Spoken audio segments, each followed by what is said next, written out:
She was a loving mother. She loved her family. A brutal killing. The force that was applied to her throat was adequate to fracture her voice box. A dark mystery with multiple suspects. There had been an argument, and he knew that she was fixing to tell the whole world. He could move around through the neighborhood and not be noticed. He was bragging about being the one that killed Charlotte. The truth will be revealed. I think the web that he had put up started to unravel. He knew that his whole little world was coming crashing down. He exploded.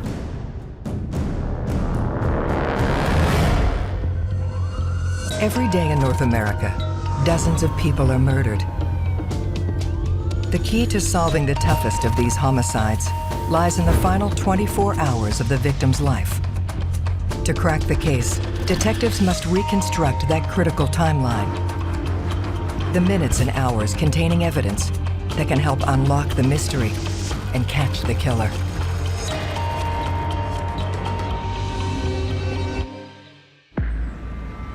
Lynette, Alabama. A quiet, slow-moving community near the Georgia border. Lynette is a small town. It's a rural type town, probably 6,000 people. Everybody knows everybody.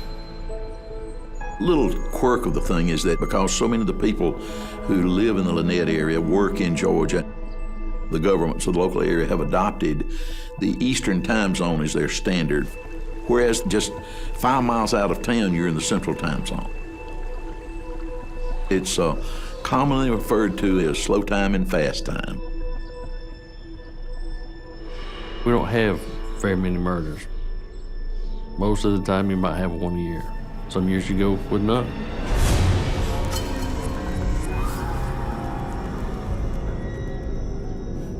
When the patrol arrived on scene, they were met by a female running out the door. She was screaming at them, "Help my mother, help my mother."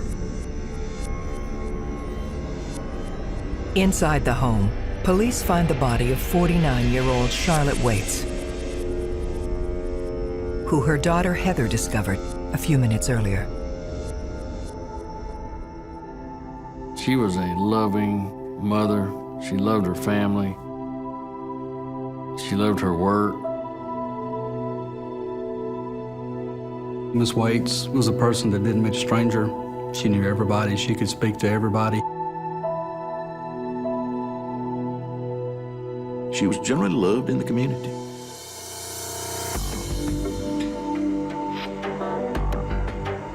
Lieutenant Richard Carter must quickly determine how Charlotte died.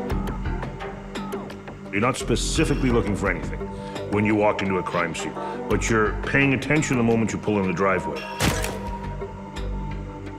The medics stated that it could have been a seizure because they saw foam in her mouth. She had a dislocated wrist. Our first impression was, could she have fallen down the stairs?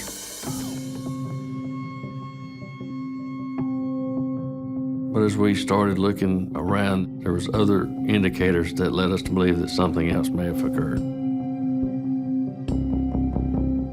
We noticed that there was some blood stains on her blouse that didn't match what we were looking at on her body. There was no blood coming out of her mouth or out of her nose. And then there were finger marks on her neck that appeared to have been from somebody choking her. It became obvious that the injuries that she had suffered from were not consistent with somebody who had just fallen downstairs. The cause of death was strangulation and blunt force trauma. The force that was applied to her throat was adequate to fracture her voice box. They used so much force that when they slammed her to the floor, not only did it cause fractures to her skull, but it also caused her orbital socket to fracture. Charlotte's husband, Barry Waits, arrives home and is confronted with the news that his wife has been murdered. Barry Waits was our interim mayor, but he ran the National Guard Armory. You know, he was a man of prominence, a very well liked and an appreciated person. He was distraught. He began to have issues where he couldn't breathe. He was grabbing his chest, so we sat him down on the couch. I thought he was having a heart attack. We called the medics. They took him to the hospital. Turned out to be an anxiety attack. With the stress of the whole situation.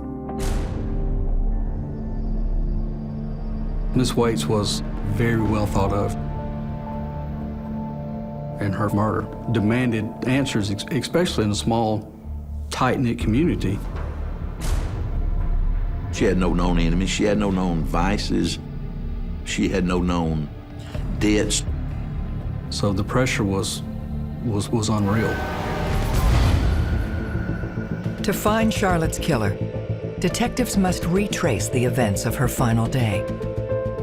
They begin by narrowing down the time of death. We wanted to make that window as small as we could.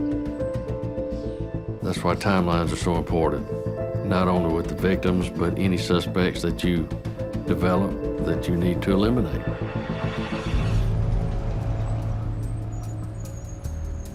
When we started looking at Charlotte's movement that day, she had gone to her school resource center position, arrived at a normal time.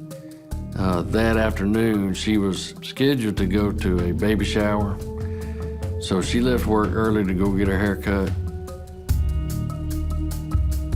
We have confirmed that she had gotten that haircut. She was gonna go home and wash her hair, change clothes, and then come back and meet the ladies and then go to the baby shower. And when she never showed back up, they became concerned.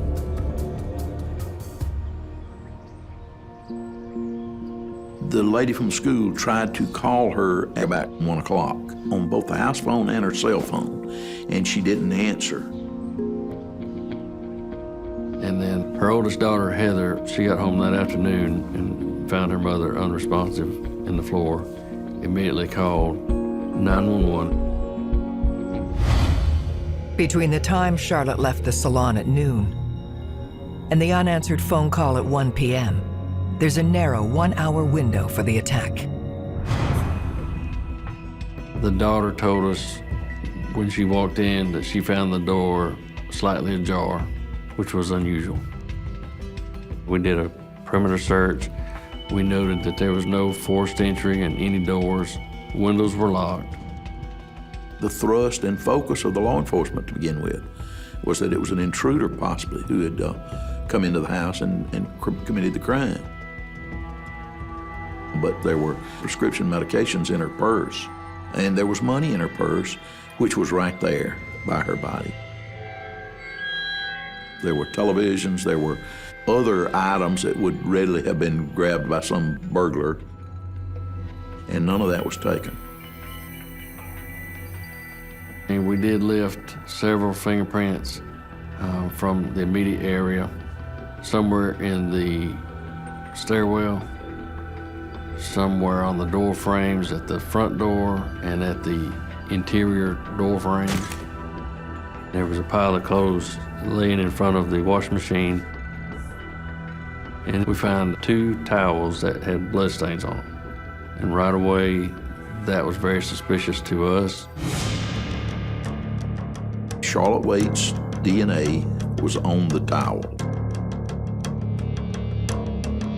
Someone had taken those towels back to the laundry room and then come back essentially by her body to get out of the house. I mean, that's a significant issue to me, that somebody had to know or care about her for them to bother to take the blood off of her. And secondly, to take the bloody towels to the laundry room, put them in the laundry basket. No, that doesn't happen. Strangers just don't do that.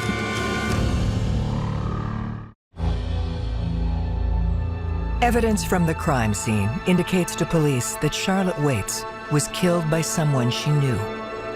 So at that time, we had to start with those that knew the family the closest. As in any homicide, you start inside and you work out. Rumblings of a recent family fallout over an inheritance catches their attention. Charlotte had an uncle named Ben Brown who had passed away a year to Charlotte's death. They were divvying up among the people who were heirs to the estate. And there had been a cousin who filed a lawsuit saying that he should have been included and that he was due to get a share of the estate. The cousin. Wayne Rice had always been part of the family, but when Wayne started contesting the will and the inheritance, that caused some friction within the family, so at that point, they quit talking to each other. A lot of murders occur for financial reasons, greed, so we took it serious. A local attorney told us the night that Charlotte was killed that there was an appointment set up. Charlotte and her husband, Barry, were to meet with the attorney about it. With Charlotte killed earlier in the day, that meeting never took place. So Mr. Rice became a possible suspect. You really find out somebody's true personality when you start fighting over money. I've seen people get shot over 12 inches of land. If you're due something, you're going to stand up for your rights and you're going to request what's yours. Emotions get high. I'm sure he felt very slighted. Could he have done it? He was the first one that we needed to make sure didn't. They bring Wayne Rice in for questioning about where he was the day of the murder. Wayne Rice worked at an aluminum processing plant. He told us he was at work that day. Wayne Rice was such a creature of habit. Wayne's colleague said that you could actually set your watch by what Wayne did during what part of the day and at what times. They checked him out. His alibi was totally clean. There was no question about him being there.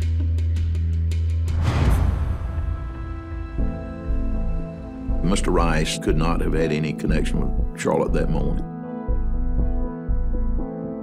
Rice also says that his issue wasn't with Charlotte. Charlotte was in favor of just giving in and giving him some of the money. So he had no real motive to have killed her. Probably she was his greatest ally in his quest for getting some of the money.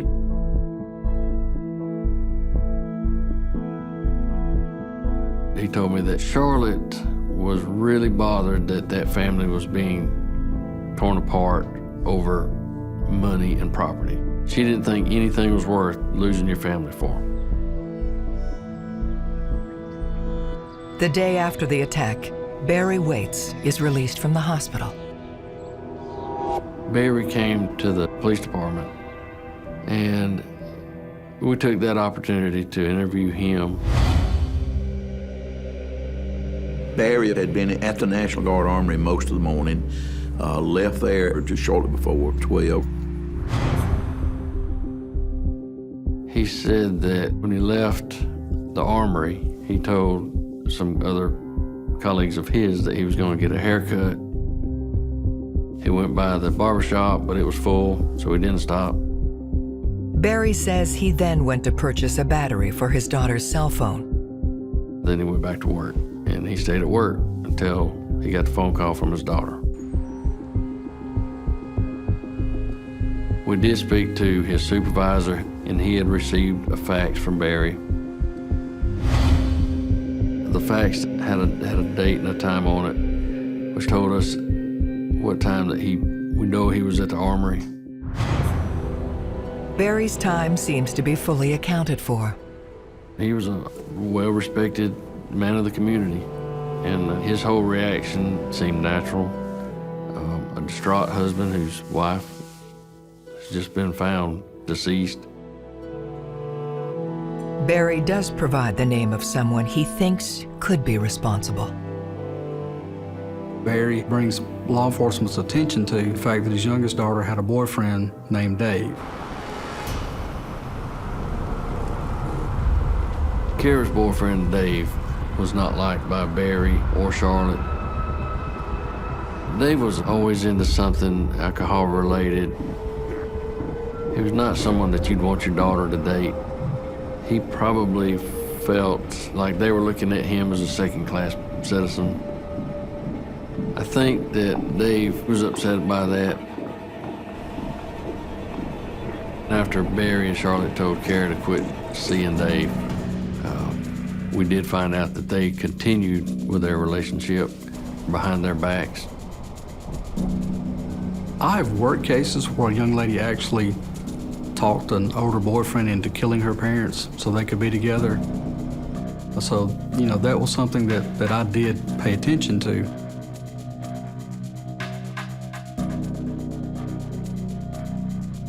We interviewed Dave. He was a little frustrated that we were even there questioning him. It got under his skin. He said he had no reason to kill her. He knew that they didn't like him. He's done some stupid things in his life, but he's never killed anybody. He told us that he had been at work that day cutting grass and hadn't even been in the area the whole day. We confirmed with his landscaping company that Dave was at work during that time. But we also submitted his prints along with the prints that we collected at the scene. None of those prints come back to him. We comfortably felt that he had nothing to do with the case. Despite this, police still believe Charlotte shared a connection with the person who attacked her. Now, this neighborhood that Charlotte lived in, it was an upper middle class neighborhood. A lot of retired people lived there. When we're working these investigations, we tell everybody, no matter how small it is, tell us. We'll make a determination if it's important or if it's not. A lot of times, those small pieces of information they build up, no little piece of information is useless. We got a tip that a few doors down from Charlotte lived a young guy, Evan Johnston. He was a juvenile that we had dealt with for several years, breaking into houses, stealing, drugs. He could move around through the neighborhood and not be noticed. Charlotte would have known Evan through the school system and through the neighborhood. He would have been very familiar to her. Evan had told someone that he had planned to break into the Waits house, that he knew that there was some cash there. We felt that if Evan was the one that committed this crime, that Charlotte would have had to interrupt a burglary, and then he would have to kill her because she knew him, he knew her. If you're breaking into a house to steal spare change and someone comes into the kitchen and you get caught, you could be looking at 10 years in jail. So there are many instances where a person, in order to avoid being caught for a minor crime, commit a much more serious crime. Police look into Evan's whereabouts around the time of the murder. We find out that he all of a sudden left town and went to Arkansas. And we thought, well, that's strange. Anytime you have a suspect who does leave town shortly after a crime has been committed, you immediately think, this is our prime suspect. This is the guy who committed this crime.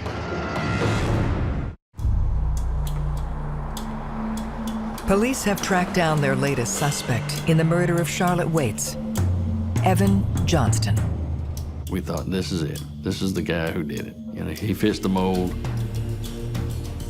So we sent our investigator out to Arkansas to interview Evan.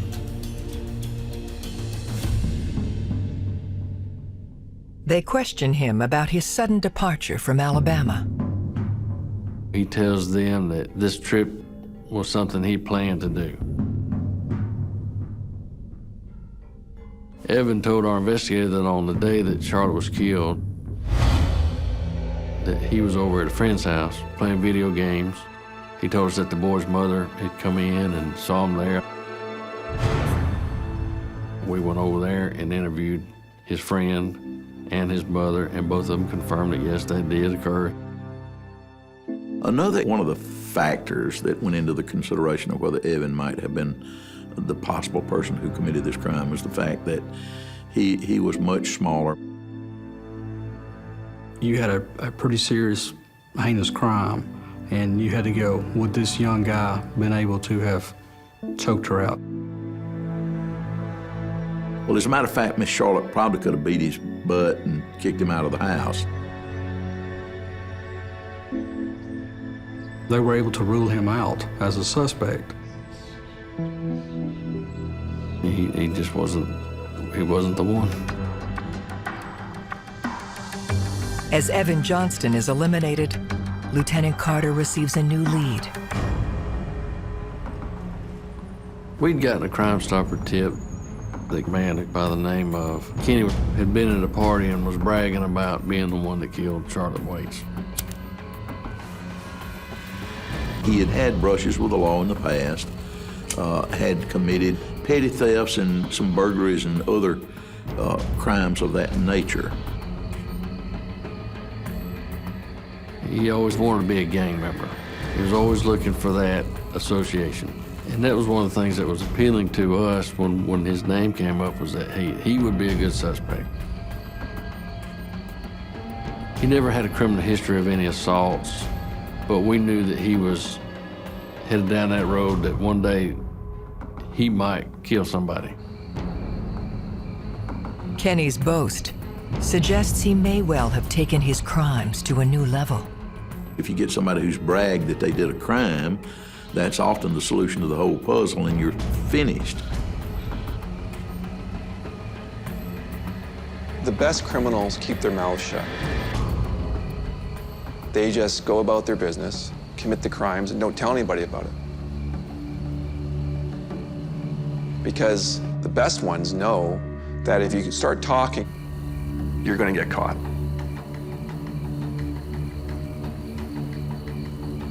Kenny could have broken in the house. He could have been the person that done this to Miss Waits. We got excited. This is the break that we needed.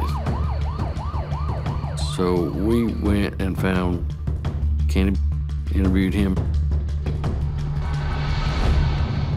and he denied having any knowledge of what it was I was talking about, said he'd never been to Charlotte's house.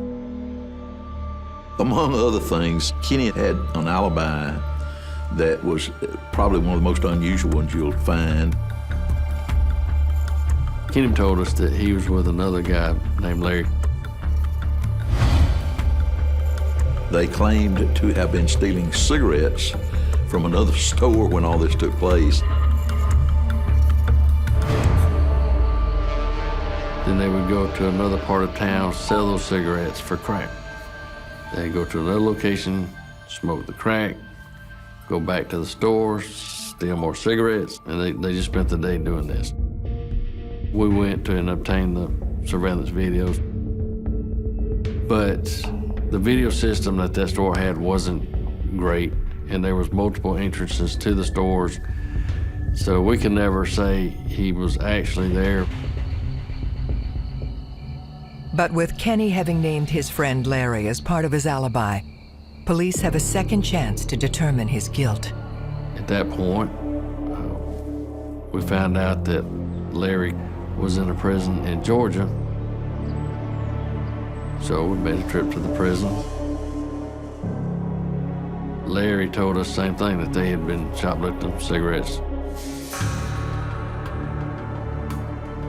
He confirmed Kenny's story. An experienced police officer will give little to no weight to an inmate unless the information can be corroborated by other outside sources. And only then will an experienced police officer give it any weight. With Kenny and Larry's story matching up, they look to the crime scene evidence for a definitive answer. Kenny's fingerprints were not in the house. We didn't find anything to match him being there at all. Police are also unable to find any personal connection between Kenny and Charlotte. The only nexus we had to Kenny being at Miss Waite's house was the story from the party. And Kenny vehemently denies that conversation, and his exact words to me was, "Why in the hell would I kill Miss Charlotte?" The tipster did not come across credible at all. He was trying to get money and trying to throw Kenny under the bus for a crime that Kenny did not commit. People often will brag about crimes that they didn't commit because it gives them greater status among their gangbanger friends in the community. When we eliminate him from our suspect list, our disappointment level is bottomed out. You know, you're back to the frustration of, now we're back to square one. We're on fire to go get with these guys. And then when it turns out that they had nothing to do with it, where do we go? Just as the case begins to stall, detectives receive information that sets it back into motion. We received a call from a member of the Chamber of Commerce.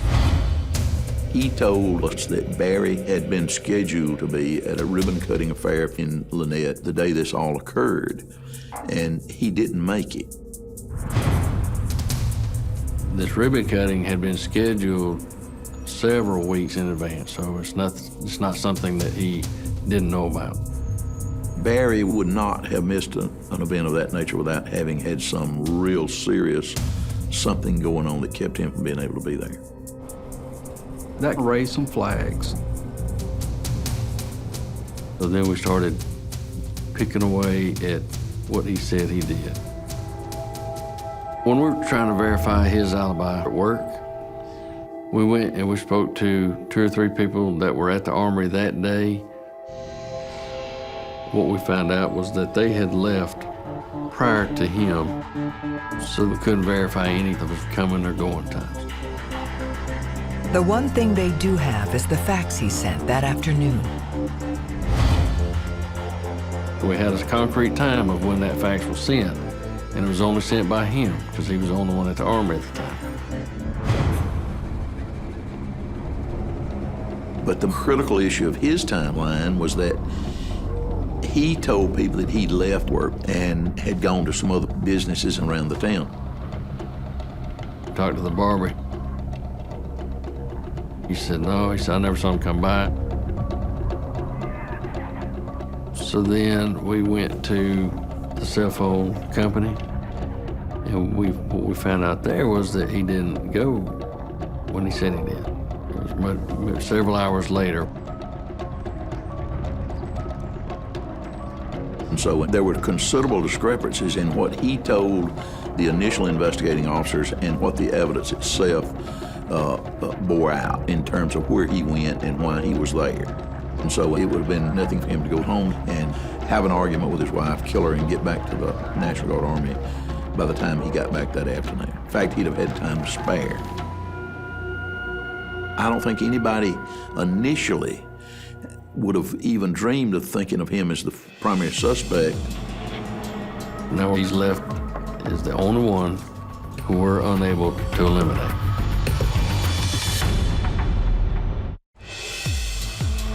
As the prime suspect in the brutal death of his wife, Charlotte, Mayor Barry Waits must now prove his innocence. We offered Barry a polygraph exam. He was asked questions such as, did you kill your wife? Did you have anything to do with your wife's murder? And on each of those questions, he was deceptive. He failed the polygraph. Believing Barry had both means and opportunity, it becomes a question of motive. One of the things we have to do is look at what kind of financial issues does the family have. And in doing so, we discovered some things that were pretty concerning to us.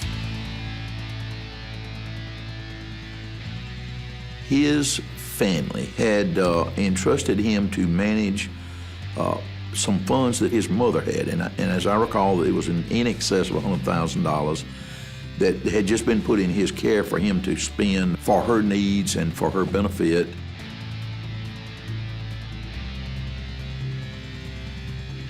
Mr. Waits had also been taking money from the armory.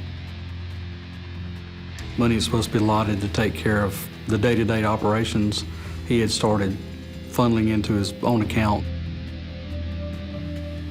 But by the time of Charlotte's death, he had spent all of that money.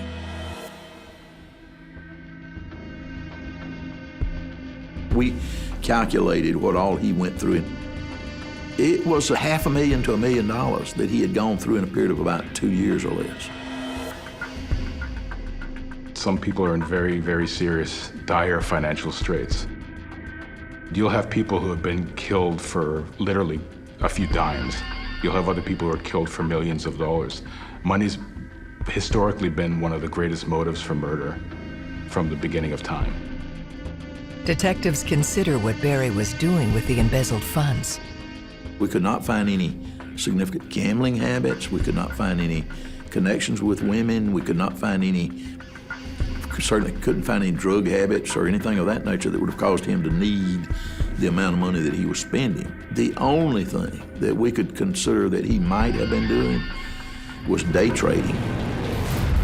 This implies he was using the money to cover his losses on the stock market. Charlotte made a pretty decent salary herself, probably made at least as much as Barry made.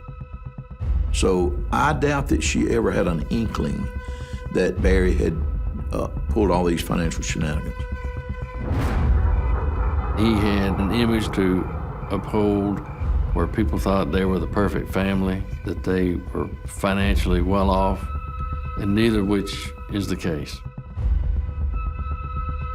The web that Barry had put up started to unravel. Their inquiry into Barry's finances leads police to a new discovery on Charlotte's timeline. We found out through her colleagues at the School Resource Center that morning that she was killed while she was at work. She received a phone call from Barry. There was a heated conversation. This is all 10 or so o'clock. And when she hung up, she apologized to the lady and said there was an incident of some sort the night previous between her and her husband. Detectives learned the couple had fought over the settlement, set to go to Charlotte's cousin, Wayne Rice. The estate by that time had gotten down to, in cash, $100,000 or so left. And they were talking about giving Wayne Rice around $50,000 to settle his claims against the estate. Charlotte wanted to settle the estate. She wanted to offer this settlement. Barry didn't want her to do that. With Charlotte unaware how desperate Barry was for money, the argument became heated. She came away very angry and told her coworker, said, "Look, I know you're fixing to get married, but I want to tell you those men will drive you crazy." So it was an argument the night before, an argument that morning. We feel that the reason he went home was to continue that argument, to try and talk her out of making the settlement. And ultimately, we think that that's what led to the homicide. The proverbial noose was tightening around Mr. Waits. Despite the revelations, the case against Charlotte's husband remains circumstantial. Circumstantial evidence can be extremely compelling, and it can often be enough to build a case. Whether it'll hold up during a trial is another matter. So it's not always good enough. We never really received what I always called was that silver bullet. That would be the nail in the coffin. By this point, suspicions surrounding the town's mayor is public knowledge. You know how small communities are. Everybody knows everything about everybody else's business. So I think, quite frankly, that most of the community had concluded that he must be guilty by that time. Even Mr. Waits had told various people that they probably have enough to indict me, but not enough to convict me. Without sufficient evidence, Charlotte's murderer risks going unpunished. Every detective has unsolved homicides. It is something that stays with them. It is something that bothers them, and it is something that they will not forget. It's unfinished business.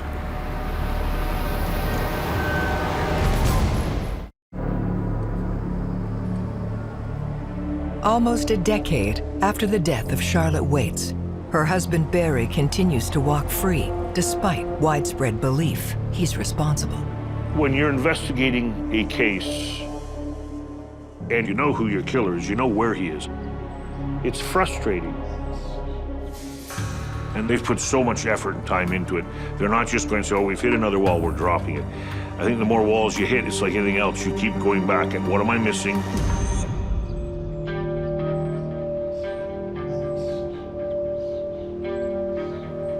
I told her daughters this from the very beginning, that I promised them. I said, your mother's case would never go in a file cabinet. It would always be right here, and we'd always work it.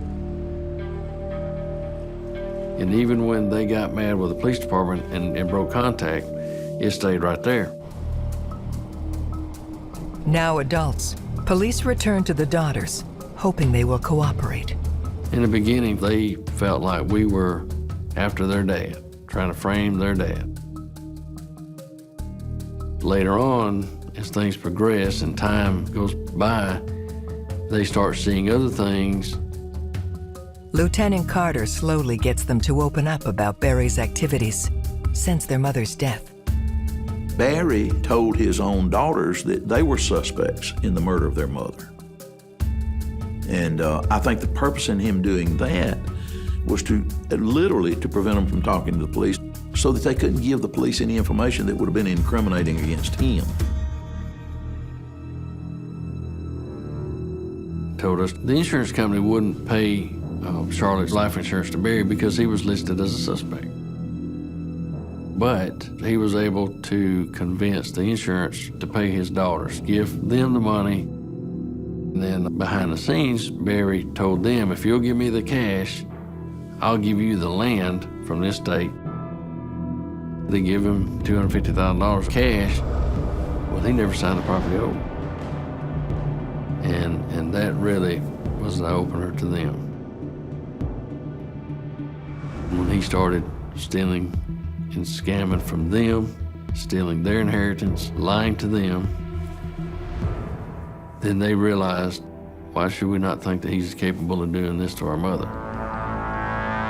With Barry's own daughters prepared to testify against him, it gives the prosecution team the confidence they need. Finally, I was convinced that it was a valid, circumstantial evidence murder case, and that it should go ahead and go forward to trial. Let's roll the dice and let the jury handle it.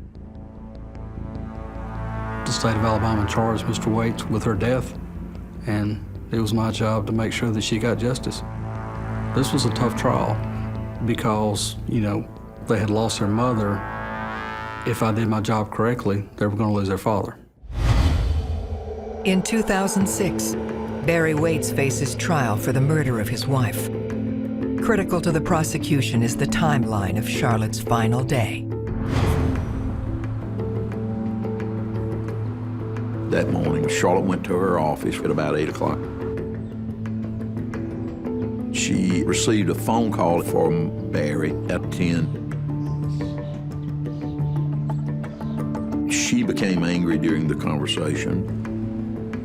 At about 11 o'clock, she left there to go to the beauty shop and then went home at around 12 o'clock.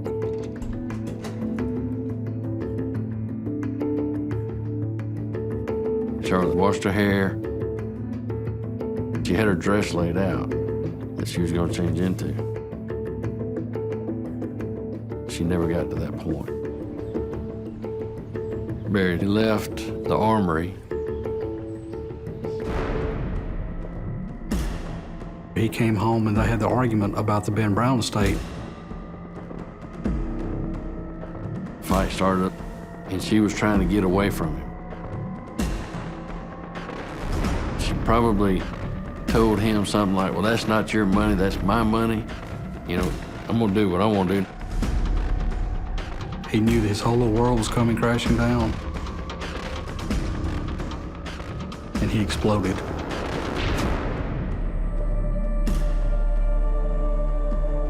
You know, his reaction was, now I gotta cover this up. So I think that's when he took her purse and poured it out. I think he may have, in fact, had time there and then to regret what he had done. Otherwise, he would not have cleaned the blood from her face, for example. Took the towels to the laundry room, put them down on top of the laundry hamper.